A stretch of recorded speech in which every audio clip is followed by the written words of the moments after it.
Olá, tem um tempinho? Então vamos bater um papo sobre franquias.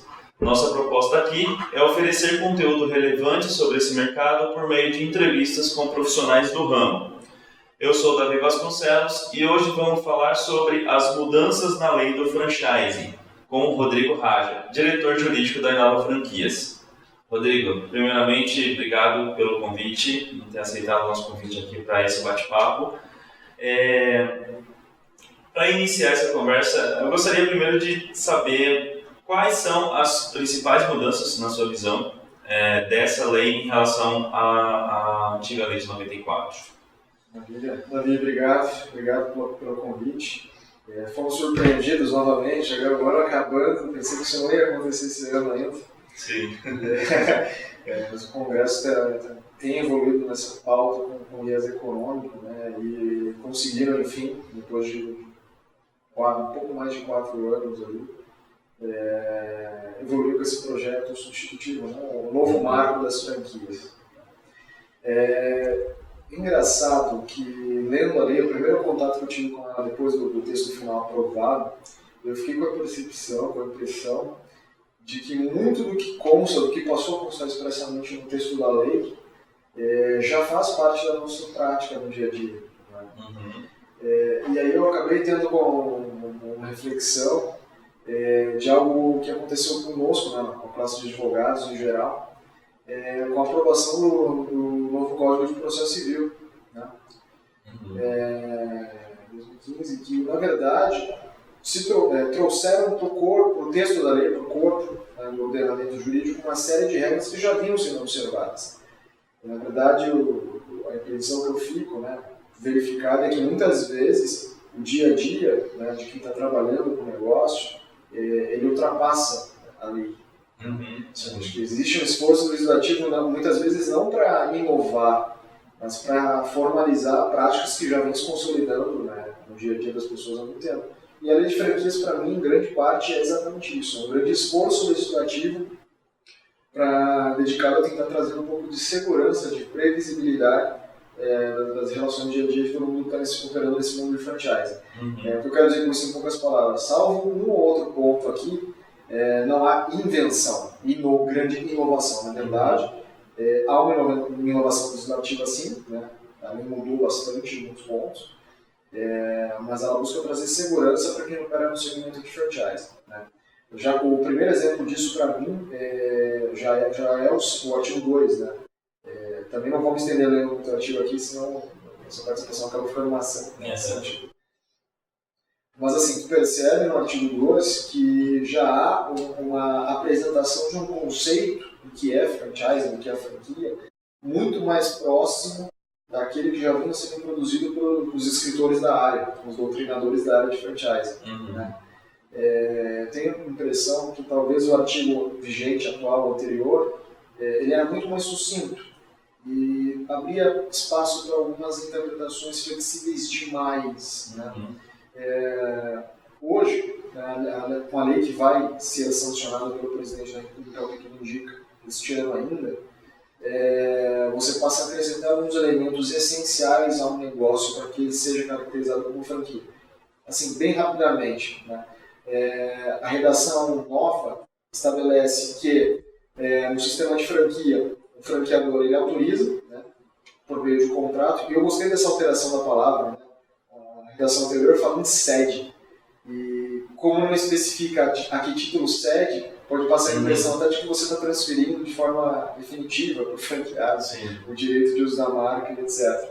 Então a lei nova ela melhora essa definição, fala que o legislador autoriza, o franqueador autoriza por meio de contrato o uso da marca ou outro objeto de propriedade intelectual, aí se abre a abrangência de patentes, etc. Uhum.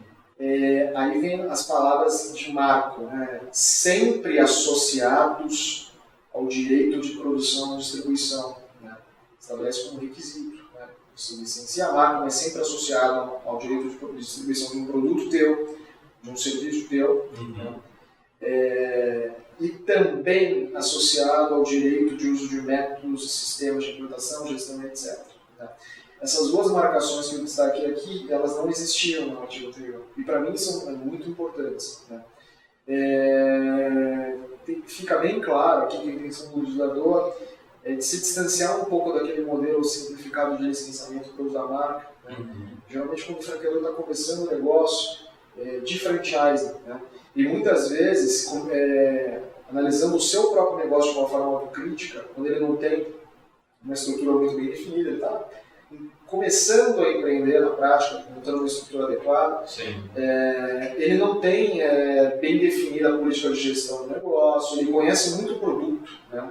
Ele tem totais condições de ensinar o franqueado a vender o produto dele, a produzir, manipular o produto, a divulgar a sua marca, mas muitas vezes ele não tem uma noção de gestão adequada do seu negócio franqueado, né? E, para mim, esse artigo, da forma como está redigido, passa a exigir que ele também tenha, e ele transfira para o franqueado essas noções de gestão do negócio franqueado. Acho que essa, para mim, é a mudança mais sensível na definição geral da franquia. A partir de agora, você, franqueador, vai licenciar o direito de uso da marca, ok, associado ao direito de distribuição de um produto ou serviço, ok, se não tem. Só que também com a cessão do direito de uso de métodos que tu desenvolveu, sistema de gestão, implantação de negócios. Isso acho que é uma inovação. Legal. Até porque o franchising é isso, né? Exatamente. E o mercado utilizava essa linguagem já há muito tempo, então digamos que é a lei se atualizando em relação ao que o mercado já falava, né? A lei se atualizando a linguagem do mercado, né? Exatamente. Esse acho que é o principal ponto de mudança. Um exemplo disso também, da lei acompanhando a prática, né, vem logo no parágrafo 1º, que estabelece aqui a possibilidade, né, de licenciar a marca sem ostentar de bate-pronto a titularidade. Né? Na prática, a gente já viu isso no nosso cotidiano aqui, que muitas vezes, quando tu vai lançar uma franquia, tu não tem um registro definido pelo INPI, né, o Instituto Nacional de Propriedade Industrial, ainda. Mas você já apresentou um pedido de registro, então a gente sabe que por N razões, né, desde uma própria burocracia até déficit operacional de funcionários para ajudar nesse trabalho tão importante, o processo de registro de marca demora muito no Brasil. Né? Patente realmente se faz. Existe um esforço de gestão pública, né, em mudar todo esse cenário. O Brasil vai investir bastante nisso. Que foi discutido esse ano, inclusive. Porque isso aqui, na verdade, pode ser determinante para o sucesso do negócio, né? Nesse segmento de cessão de direitos de propriedade intelectual industrial. Então, assim, agora se estabeleceu expressamente que você não precisa ser titular, de fato, do registro definido. Né? Se aceita que você promova a cessão do direito de uso da marca, no sistema de franchising, sendo requerente. Você protocolizou o pedido de registro no INPE, né? Então, a partir de então, você já pode avançar no sistema de licenciamento de marca com franchise. Né? E aí, uma outra questão que eu sempre encaro de uma forma crítica aqui, né? Fala-se também que você ou é o requerente, ou o titular, né, o dono da marca, ou está expressamente autorizado pelo titular. Quando tu vai licenciar um sistema de franquia, às vezes tu está trabalhando, né, na estruturação do negócio de uma pessoa jurídica A, cria uma franqueadora B, né, para gerenciar de uma forma mais eficiente e segura o negócio de franquia. E muitas vezes esquece de fazer essa sessão, essa autorização expressa, né, de registrar isso no órgão competente. Você cria, de fato, uma esquizofrenia, uma confusão sobre quem é o titular da marca. Você até cria uma dificuldade para que os candidatos a franqueados acessem essa informação e analisem de uma forma crítica. Né? E eu vou te dizer que no cotidiano, por mais de uma vez, eu já me deparei com questionamento de validade de negócio jurídico, né, de franquia, exatamente por essa falha. Porque quem de fato estava licenciando o direito de uso da marca não era formalmente o titular perante o órgão competente. Então, assim, eu acho que vale a pena, nunca é demais, e financeiramente não se justifica negligenciar esse tipo de cuidado. Quando tu vai abrir, expandir também a tua relação com o franchise, toma um cuidadinho para ver se a marca de fato está registrada ou se existe uma autorização expressa de uso pela PJ da franqueadora. E antes isso não era descrito, né? Essa questão não era nem comentada, né? Sobre a questão do registro, da marca. Só na prática. Interpretação doutrinária e jurisprudencial. Pelo menos o franqueador agora, sabendo disso, ele se atenta mais e se antecipa também, né? A cuidar dessa questão, né? Não precisa, digamos que a gente sabe que existem franqueadores que demoram muito tempo para acabar registrando, né? E não sabem dessa preocupação, não se preocupam, na verdade, com isso. Agora está mais enfatizado, né? Na verdade, nesse ponto, e de uma forma geral na nova lei, como um todo, esse esforço que foi feito para regulamentar essas práticas de criação de práticas de mercado, no fundo é para trazer uma segurança maior, né? De novo, sem querer parecer jurista ou professor de direito, longe disso, até porque não é a razão da mesa. Quando a gente vai estudar, apreciar uma situação prática de conflito, problema, a primeira fonte, né, de informação que você, como jurista, operador do direito, busca é a lei, né? Sim. É a fonte mais segura. Então, se a lei tem uma redação clara e completa, você começa a tirar expectativas de divergência e sai do ambiente de insegurança que numa discussão judicial inevitavelmente você tem. Perfeito. Existem menos brechas, né? Que Exatamente. Tinham bastante, acabavam se aproveitando muito de brechas e agora... Você acaba se socorrendo de precedentes de decisões judiciais, dos tribunais, que muitas vezes mudam. Você vive num país, dimensão de um continente, cada tribunal pensa de uma forma. Isso é muito, muito claro, que São Paulo tem uma mentalidade, uma forma de enxergar contratos e franchise, o Rio Grande do Sul tem outra. Então, assim, o Brasil como um todo tem essa alteração. É uma forma diferente de chegar até pela mesma experiência que cada um deles tem com franchise, né? Exato. Então, isso é importante. Esse tipo de salvaguarda, de resguardo, que principalmente quem está começando, já tem de uma forma bem clara, né, os cuidados mínimos que deve seguir para lançar uma franquia. E nesse aspecto, a lei é muito importante. Bastante positivo. Acho que esse é um ponto principal de mudança. Para o mercado jurídico também, de certa forma, vai mudar bastante para os advogados que trabalham nessa área também, né? Acredito eu que os advogados deixam de ser, principalmente, deixam de resolver problemas e passam a ser mais agentes de prevenção de futuros problemas, né? Como existem menos brechas, como a lei está muito melhor descrita, né? Seria mais trabalhado para um outro lado do que resolver problemas que venham a ocorrer com esse segmento. Sim, na verdade, você tem condições com muito mais convicção, estabelecer ali as bases de uma formatação jurídica de franquia segura, né? E com isso você encurta essas discussões e divergências de interpretação. Às vezes nós somos contratados para avaliar de uma forma crítica um contrato de franquia e muitas vezes quando tu vai fazer uma intervenção, olha, isso na verdade talvez fuja um pouco do ambiente seguro, não é recomendável, você justifica essas colocações com base na sua experiência e entendimento judicial. A partir de agora eu tenho condições de fundamentar isso quase na lei, no novo texto legal. Isso acho torna tudo muito mais ágil, claro e seguro. Outra questão, Rodrigo, que ficou na cabeça a gente já vinha discutindo há muito tempo sobre possíveis mudanças na lei do franchise, né? Já há alguns anos, possivelmente que a lei do franchise mude, enfim, as pessoas que trabalham nessa área já sabiam que precisavam, né? Isso já vinha sendo discutido no governo, né, há um tempo. E agora finalmente aconteceu. Porém, as expectativas eram de que ocorressem mudanças que não aconteceram, né? Então, eu queria que você falasse um pouco mais sobre essa questão de expectativa. O que a gente esperava que mudasse na lei que não mudou? Quais as principais questões? Basicamente, né, o que me parece que não constou no texto final aprovado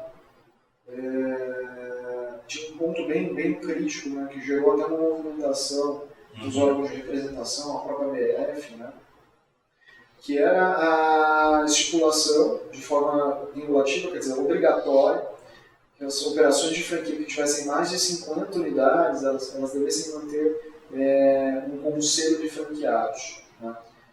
Isso foi um objeto de bastante crítica nesse segmento de avaliação legislativa. É objeto de uma emenda também, que acabou não sendo aprovado, exatamente porque todos os atores da área, né, pelo menos críticos a essa ideia, imaginavam que isso poderia caracterizar uma intervenção indevida, né, na liberdade econômica, na liberdade operacional da franqueadora. Né? Eu acho que a franqueadora ela tem a opção, a faculdade, né, a liberalidade de, entendendo que a sua operação está madura o suficiente, né, comporta esse tipo de intervenção, criar conselhos de franqueados para apoiar na gestão do negócio como um todo, né, e pelo bem da operação como um todo.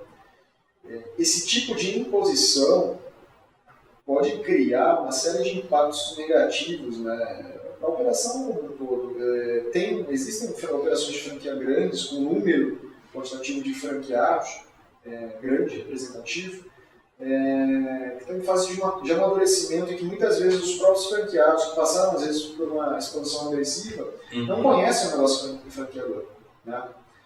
Não tiveram a oportunidade de operar por 1 ano, 2 e sentir de fato como o dia a dia do sistema de franquia funciona e não tem condições na prática de colaborar de modo a trabalhar em prol do desenvolvimento da operação. Ajudar novos franqueados. E você impor que a franqueadora mantenha essa estrutura, crie esse órgão, falta acho que uma intervenção de forma vinculativa que não é muito bem vista, muito agradável. Não é necessária. Né? E eu vou um pouco além. Né? A lei de franquia como um todo, ela sempre, e mesmo a lei atual, não só a nova, ela sempre teve como foco principal estabelecer as bases seguras, né, de um processo de apresentação de um negócio de franquia para comercialização, para franqueados, e de contratação segura. Você tinha ali um esforço legislativo para que tornasse as regras da franquia claras, os requisitos básicos que têm que ser apresentados durante o processo de venda para o franqueado, claros, né? Os requisitos básicos de validade de um contrato de franquia. Né? E nunca houve essa preocupação tão grande de intervenção do sistema. Né? Você está passando um pouco a linha, falando, olha, pela primeira vez agora eu vou começar a interferir também no dia a dia de operação de franquia. Eu acho que isso vai um pouco de encontro também ao modelo de franchising que nós adaptamos. Né? Isso eu sempre defendi na lei atual. A lei de franquia ela sempre foi uma lei muito enxuta, curta, objetiva. E quando eu passava a discutir obrigações contratuais, né, você faria muito mais no ambiente da legislação civil. Né? A lei de franquia nunca foi preocupada em estabelecer requisitos dos contratos, né, obrigações que têm que ser constadas no contrato. Ela sempre deixou que as partes negociassem isso livremente, que é um modelo norte-americano de ser, um modelo contratual norte-americano. O norte-americano ele tem sempre o foco de estabelecer na lei o básico imprescindível para que o negócio funcione, né, com base nos princípios e precedentes jurisprudenciais, e se reserva às partes a possibilidade de negociar livremente as obrigações dos contratos. E aí ela veio com essa percepção, essa perspectiva. A lei brasileira também tem esse modo de se estruturar e se apresentar. E a nova lei ela avançou um pouco, se tornou um pouco mais detalhista, mas essencialmente não perdeu essa característica. Né? Esse talvez seja um dos poucos pontos estranhos, essa intenção do legislador, né, de evitar que se intervenha aí de uma forma prejudicial na estipulação de obrigações contratuais que deveriam naturalmente ser negociadas entre as partes. Acho que esse é um dos pontos que não acompanhou o projeto que foi aprovado no final, né? Mas que não trouxe também, não existia a necessidade, né? Eu acredito que, na verdade, necessidade quem propôs, imagino que talvez tivesse, né? Sim. Mas eu acho que não seria muito bem aceito. Na verdade, representaria uma intervenção, uma interferência na operação de franquias que não é recomendável. Né? Outro ponto também que não veio, né, é da operação de unidades piloto por um período mínimo, né, de exigência. Esse ponto, particularmente, eu até acho que poderia ter sido analisado de uma forma mais crítica, porque quando se fala em franquia, de um modo geral, se pensa na estruturação de um sistema de franchising que tenha em si uma operação que foi testada. Né? Você licencia a sua marca associada à distribuição de produtos ou serviços, uma operação, uma estrutura que foi testada por você. Você imagina que o negócio tenha sido testado. Né? A inovação no sistema de franchise, você ceder por franchise um negócio que você acabou de inventar, nunca foi algo rigorosamente muito bem aceito. Né? Pelo mercado já? Pelo mercado já não é, e judicialmente também isso sempre foi questionado. Né? E se havia estipulado um esforço aí para que se exigisse a operação pelo menos por um ano, né, do piloto, que demonstrasse que aquela modalidade operacional que está vendendo no sistema de franchise não foi testada. Né? E a franqueadora teve condições de avaliar como isso funciona no período de 12 meses. Isso não avançou também. Então, esses são os principais pontos que não passaram, né? Que eram esperados de certa forma, mas grande parte da lei passou praticamente sem nenhuma alteração. Então, essas questões. Perfeito. A gente tinha conversado anteriormente, você tinha falado inclusive anteriormente sobre os benefícios, né, que essa descrição, esse detalhamento maior da lei pode trazer futuramente, né, ao mercado de franquias como um todo. Esses benefícios, essa segurança, ela é tanto para o franqueado como para o franqueador? O benefício é para ambas as partes? Eu imagino que sim, Davi. Na verdade, da forma como o legislador se portou, né, um detalhamento maior dos requisitos mínimos ali para tem que ser observados a estruturação da franquia, a formatação jurídica como um todo da franquia. Eu imagino que você evita, ou pelo menos o máximo possível, a divergência de interpretações e informações a respeito do que consiste uma formatação de franquia jurídica, quais os requisitos mínimos de validade na circular da oferta de franquia, COF, uma expectativa das obrigações que têm que ser inseridas necessariamente no contrato. Você torna muito mais claro, né, e previsível a estrutura básica do que integra a formatação jurídica, né, de franchise. E com isso evita discussões judiciais, divagações a respeito de conceitos, requisitos de validade, etc. Você mitiga uma possível judicialização para buscar respostas, né, do que seria válido, do que seria essencial, que não estavam na lei atual. Acho que você torna isso mais claro, e partindo dessa premissa, né, de previsibilidade, de terra segura para a operação, eu imagino que a nova lei ela traz benefícios para ambas partes, franqueador e franqueado. Perfeito, ótimo. Principalmente nesse aspecto. Nesse aspecto, maravilha. Rodrigo, a gente tinha discutido, né, você tinha até falado sobre as questões dos benefícios, dos direitos, das mudanças em relação a essa atualização, né? Principalmente para o franqueador.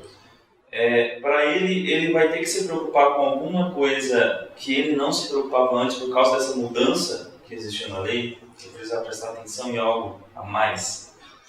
Sim, acredito que sim, Davi. Tem esse ponto que nós já falamos no começo aqui, que de fato, de introduzir de uma forma bem clara, né, associado aí ao licenciamento da marca, distribuição de produtos e serviços, uma inteligência de gestão do negócio, né, que se ele não tinha, vai ter que passar a desenvolver e tornar isso replicável para que seus franqueados tenham essa disponibilidade, esse apoio, né. E também existe um esforço do legislador para regulamentar alguns eventos bem peculiares, né, que eu queria ressaltar aqui para você. Acho que o mais importante de todos é um ponto crítico para muitas operações, né, estabelecimento de regras de concorrência entre unidades próprias franqueadas. Muitas vezes, quando você vai regulamentar um território e parte para uma expansão agressiva, nós vivemos um país que guarda em si muitos Brasis. Né? Sim. Cada região, cada estado tem diversas peculiaridades que norteiam a expansão. Nós mesmos aqui estamos estabelecidos num bairro de Campinas gigantesco, que envolve uma série de operações industriais, franquias, etc. E muitas vezes, numa outra cidade, poderia ser bloqueado de forma restrita. Né? Você vai abrir uma operação franqueada aqui no Cambuí, não é recomendável que se bloqueie muito mais o Cambuí. Campinas, eu não imagino nenhuma operação de franquias bloqueando a cidade toda de Campinas. E isso acaba trazendo esse tipo de desafio. A franqueadora ela vai ter que conviver com diversas unidades franqueadas operando dentro do mesmo território. Né? E além disso, né, vocês por vezes têm concorrência entre pontos de venda online e unidades franqueadas físicas dentro do território. A lei anterior ela não regulamentava isso, até porque na época em que foi redigida já era pouco avaliado, não era algo muito perceptível.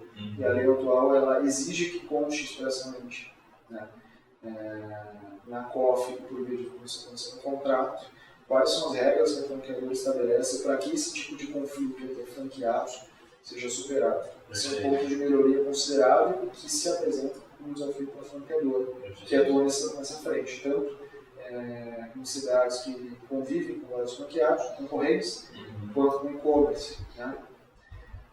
Acho que esses são os dois principais pontos aí de atenção. Tá? E existe um ponto também de interpretação legislativa, na verdade, no que diz respeito aos requisitos de validade do contrato de franquia. A lei de franquia anterior, ela de certa forma, se não dispensava, ela não tornava obrigatório a observância da lei de registro de propriedade industrial. Né? Você não tinha que obrigatoriamente registrar o contrato no INPI para que ele tivesse validade. A lei nova, ela estabelece expressamente que a lei de propriedade industrial tem que ser observada. Então ela não fala que o contrato de franquia tem que ser registrado para que tenha validade. Mas é uma interpretação mais conservadora, que eu recomendo, que a partir de agora você começa a ter esse tipo de preocupação, de atenção. Você vai tornar as informações oficiais públicas perante o período. Então essas são as principais questões, na sua visão, que o franqueador vai precisar se preocupar a partir de agora? Basicamente sim, lógico, a gente está partindo do pressuposto de reflexões com base nas principais mudanças. Né? E muitas delas nós já havíamos incorporado no nosso dia a dia, a própria BF, nossa consultoria, etc. Cada caso tem que ser analisado de uma forma criteriosa e é possível que a partir do marco aí da sanção presidencial muitas outras dúvidas de interpretação e de mudanças de postura surjam. Né? Acho que é importante destacar alguns pontos principais aqui. Mas nós temos aqui a intenção de produzir também material escrito relevante, pontual, indicando mudança por mudança, para que norteie todo mundo que já não está inserido nesse ambiente hoje. O que às vezes não é novo para nós, para quem está começando, é estranho. Totalmente assim. Para quem já está começando, as informações que tinham antes já eram muitas informações, né? Então agora que está detalhando cada vez mais, se torna ainda mais difícil a compreensão, né? Tem um processo de amadurecimento ali, de maturidade das informações para se familiarizar com elas aos poucos, né? Perfeito. Nossa missão que nós temos aqui é sempre tornar o mais claro possível. Né? A informação é feita para ser assimilada e compartilhada. Então, com certeza nós vamos trabalhar por isso. Rodrigo, agora mudando um pouquinho, né, a gente estava falando sobre obrigações, benefícios, franqueador. Mudando o direcionamento, a gente percebeu que na nova lei, na atualização, fala um pouco sobre franquias públicas, franquias sociais, né, que antes não comentava, agora está comentando e enfatizando essa questão. Por que ela deu tanto foco, a lei deu tanto foco nessas franquias sociais, públicas, o que isso pode trazer de benefício para o sistema do franchise como um todo? É uma tendência, as franquias públicas nesse sentido, por isso que resolveram? Acho que essa resposta ela comporta, a resposta a essa pergunta ela comporta dois direcionamentos distintos. Né? Primeiro, com relação às franquias sociais. É um modelo que já se pratica há algum tempo, né? É uma forma, para mim, extraordinária de estruturação inteligente de recursos, né? Com foco na prestação de serviços sociais, do cunho social. Né? E não tinha regulamentação direta numa franquia, pelo menos de acordo com a lei vigente, a lei antiga. Ela é essencialmente um sistema estruturado com operação de cunho comercial, empresarial, né? Com fins lucrativos. Então, embora se tenha criado e se adaptado a esses sistemas de franchise social, você não tinha uma regulamentação legal expressa para isso, nem previsão legal. Né? Eu acho que nesse aspecto essa mudança é mais um ato, mais um gesto de consagração de um modelo que foi criado fora do ambiente legal. Muito importante. Eu particularmente acredito na franquia social como uma ferramenta efetiva de transformação social. E acredito que tem muitos parceiros no mercado que já trabalharam nesse modelo e que agora se sentiram muito mais seguros em seguir esse caminho. Com relação às franquias públicas, eu acredito que são alterações importantes sim, né? Que abrem uma perspectiva que de certa forma não está muito clara, né? De você tendo uma operação pública eficiente, né? Que é conduzida diretamente, e poder abrir a opção de contar com o apoio de empreendedores do mercado no sistema de franchise. Isso, obviamente, é muito interessante. Nós estamos passando no Brasil por uma movimentação, né, natural de descentralização. Boa parte das empresas públicas tem toda a sua importância e relevância revista, né? O país, o governo, tem sinalizado pela possibilidade de privatização. Em que escala isso vai ser desenvolvido ao longo dos próximos anos de governo, nós não sabemos, né? O discurso no sentido de que a privatização vai ser bastante agressiva, limitando-se os níveis de empresas públicas e afins ao mínimo necessário. Então a gente tem que ver na prática como essa operação via franchising vai funcionar. Se ela vai ser usada como uma das ferramentas de descentralização da operação, né? Ou de fato, se vai ser uma operação que, embora tenha, enfim, uma regulamentação legal, eventualmente não vai cair em desuso, não seja tão utilizada assim. Esse é um ponto de curiosidade da minha parte. Realmente eu quero ver qual vai ser a receptividade e como isso vai funcionar no dia a dia. Só um detalhe bastante importante, né? Acho que o usador ele fez um esforço aqui, tem que ser analisado até de forma crítica, positiva, né, ou não, de tentar harmonizar a lei de franquias com as normas de licitação. Não se dissociou aqui, como não poderia ser, a estruturação e operação de uma franquia pública de uma operação que envolve necessariamente a observância da lei de licitações. Isso eu acho que é um ponto bem interessante. Se estabelecer um compromisso de harmonia entre regulamentos, e isso é interessante, obviamente, atender ao interesse público. Maravilha, muito bom. Só para a gente finalizar então essa questão das atualizações na lei, a gente já tinha comentado, você já tinha comentado anteriormente aqui mesmo, sobre o detalhamento das informações, sobre os benefícios da lei, está um pouco mais detalhada para ambas as partes, né, algumas informações a mais. Mas a gente conversar um pouquinho mais a fundo onde estão exatamente esses detalhes. O detalhamento dessas informações na COF, no contrato de franquias, o que esse detalhamento, essas informações mais detalhadas podem trazer de benefícios para o franqueado, se trazem algum risco para o franqueador ou não. Perfeito. Eu enxergo a COF, a Circular de Oferta de Franquia, um documento muito peculiar, não vou dizer o mais importante na formatação jurídica, mas talvez um dos mais importantes, que é um documento que tem uma relevância jurídica, um cunho jurídico, que tem requisitos mínimos legalmente previstos, mas que tem uma feição comercial, né? Na verdade, a COF ela é uma fonte objetiva das informações básicas que têm que ser acessadas pelo candidato a franqueado para que ele tome a decisão de forma consciente e clara de ingresso ou não ingresso no sistema de franquia, né? Então, assim, em poucas palavras, num mundo ideal, legalmente ideal, o franqueado deveria ter acesso a todas as informações básicas sobre a franqueadora, o negócio franqueado, as obrigações que ele talvez tenha que contrair para operar, o investimento que ele tem que fazer para começar a operar, dentre outras informações básicas, que norteiem a formação de entendimento dele de entrar ou não. Né? Seria uma apresentação comercial, entre aspas, qualificada, detalhada. Né? com observância aos requisitos legais. E eu acho um documento de suma importância.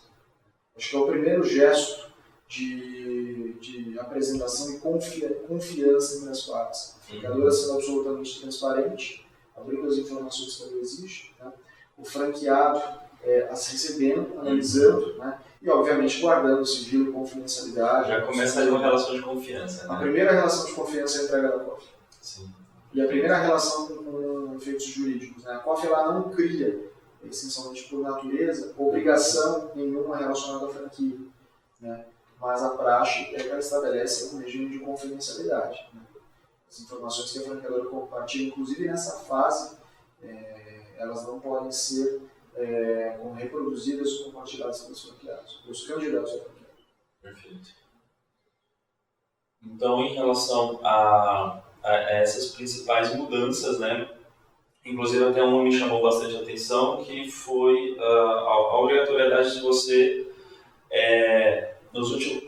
colocar nos últimos 24 meses quais foram os franqueados que saíram daquela rede. Então, essa foi uma que me chamou bastante atenção, se isso vai trazer benefícios ou não para o franqueado, se vai trazer prejuízo ou não para o franqueador. É um cuidado que o franqueador precisa tomar agora. E como que ele vai apresentar, de que forma que ele apresentaria esses franqueados que saíram nos últimos 24 meses. Além dessa mudança que chamou bastante atenção, se você quiser comentar outras mudanças em relação ao detalhamento na COF. Perfeito. Davi, esse é um ponto muito sensível, na verdade ele já existia, né, com uma abrangência um pouco menor na lei atual, e por vezes a franqueadora se sente desconfortável em compartilhar essas informações. Por mais que eu entenda o ponto da franqueadora, na verdade, para mim, esse é um dos requisitos mais relevantes da circular de oferta de franquia. E explico por quê. Né? Tentando pensar um pouco com a cabeça do candidato a franqueado, ele vai ter acesso a todas as demais informações que ele exige. Informações sobre o investimento, o negócio franqueado como um todo, a pessoa jurídica da franqueadora, a sua marca, a situação da sua marca, etc. E tal.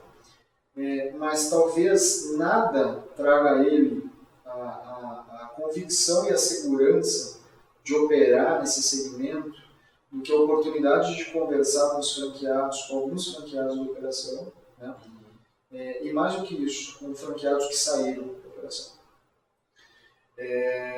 Até para que ele analise de forma crítica, né, um feedback negativo ou positivo, ele tem que ter essa liberdade. A lei, na verdade, se fosse parar para pensar, ela nem deveria estabelecer isso. Isso deveria, no mundo ideal, isso deveria ser algo natural. A franqueadora ela deveria já compartilhar esse tipo de informação, oportunizando o franqueado que faça essa análise, né?